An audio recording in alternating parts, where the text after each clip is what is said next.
নমস্কার, সবাই কেমন আছো? আশা করি অনেক ভালো আছো, সুস্থ আছো। আমি তোমাদেরকে একটা অন্য রকমের একটা ব্লগ ভিডিও নিয়ে তোমাদের সামনে চলে এসেছি। তা তোমরা দেখতে থাকো। আজকের একটা রেসিপি তোমাদেরকে দেখাবো। এটা আমি আমার মায়ের কাছ থেকে শিখেছি। তা এই যে প্রথমে এই যে এটা ভাণ্ডারটা দেখছো, লক্ষ্মীর ভাণ্ডারটা, এইটা আমার মেয়ের। ওকে হচ্ছে কেউ আসলে বাড়িতে পয়সা দিলে ওর মধ্যে ও জমিয়ে রাখে। তা ওর বাবা ওই 100 টাকাটা ওকে দিয়েছিল, যে কাজে যাওয়ার সময় দিয়েছিল, সেটা ও ভরা হয়নি, এই ভরছে। তা তোমাদেরকে আর বেশি কথা বললাম না, রান্নার দিকে চলে যাচ্ছি। এখানে দেখছো চিংড়ি মাছটাকে ধুয়ে ভালো করে বেছে পরিষ্কার করা আছে। আর পটলটাকে আগে থেকেই ভাজা করে রেখে দিয়েছিলাম। তা চিংড়ি মাছটাও ভাজবো আমি, তাই ওইটাকে হচ্ছে নুন মাখিয়ে রেখেছিলাম। তা কড়াইয়ের মধ্যে তেল দিয়ে আর চিংড়ি মাছটাকে দিয়ে হলুদ দিয়ে ভালো করে ভেজে নেব।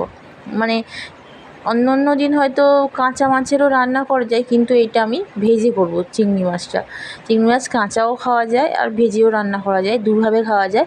এটা আমি হচ্ছে ভেজে তোমাদেরকে আমি শেয়ার করব আর কি। প্রথমে এই যে চিংড়ি মাছটাকে আমি নুন হলুদ মাখিয়ে এই যে ভেজে নিলাম। এই চিংড়ি মাছ ভাজা হয়ে গেছে, আমার পটলও ভাজা হয়ে গেছে। এইবারে এর মধ্যে আমি কি মশলা দেবো সেটা হচ্ছে দেখাবো। এর মধ্যে দেয়া হয়েছে আদা, পেঁয়াজ, রসুন, জিরে গুঁড়ো, ধনে গুঁড়ো, আর আদা, পেঁয়াজ, রসুন এগুলো সব বাটা, আর হলুদ, লঙ্কা।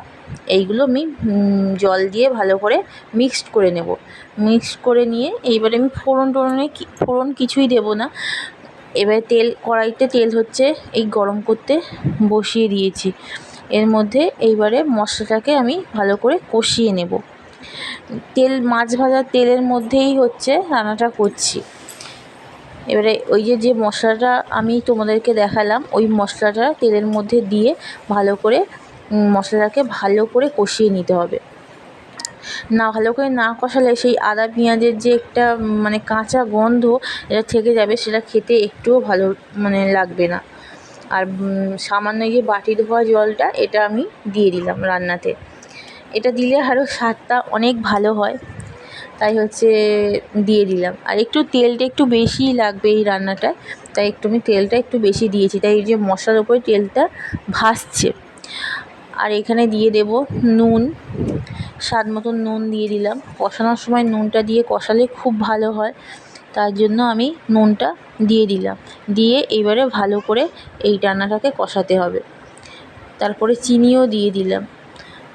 একটু রান্নায় মিষ্টি না দিলেও ভালোও লাগে না, আমি তো দিই। আর টমেটো নেই বলে তাই এর মধ্যে টমেটো সস আমি ব্যবহার করছি। এবার কেউ যদি কাঁচা টমেটো দেয় সেটাও হবে, আর সস দিলে এর রান্নার টেস্টটা অনেকটাই হচ্ছে অন্যরকম হয়ে যায়, খুব ভালো লাগে আর কি। তোমরা হচ্ছে কাঁচা টমেটো না দিয়ে এরকম টমেটো সস দিয়ে রান্না করবে, খেয়ে দেখবে যে রান্নাটা অনেকটাই ভালো লাগছে, আর গ্রেভিটাও খুব সুন্দর খেতে হবে। তা এইটা দিয়ে আমি সব কিছু দিয়ে ভালো করে নাড়াচাড়া করব। আর মশলা যত কষাবো, তোমার রান্না যত কষিয়ে তোমরা রান্নাটা করতে পারবে, তত আরও বেশি ভালো টেস্ট হবে। তাই খুব ভালো করে প্রথমে ওটা কষাতে হবে। আর যেহেতু পটল আমার ভাজা হয়ে গেছে, ওটা অনেকটাই সেদ্ধ হয়ে গেছে, চিংড়ি মাছটাও ভাজা। আর যে যেরকম ঝাল খায় সে সেরকম ঝালটা হচ্ছে দেবে। আর আমাদের বাড়িতে একটু ঝালটাই বেশি হয়, বেশি খায় সবাই, তাই জন্য আমি একটু ঝালটা একটু বেশি দিয়েছি, লঙ্কাটা, ওই জন্য রঙটা একটু এরকম হয়েছে। তা আমি দেখতেই পাচ্ছ আমি অনেকক্ষণ ধরে মশলাকে কষাচ্ছি।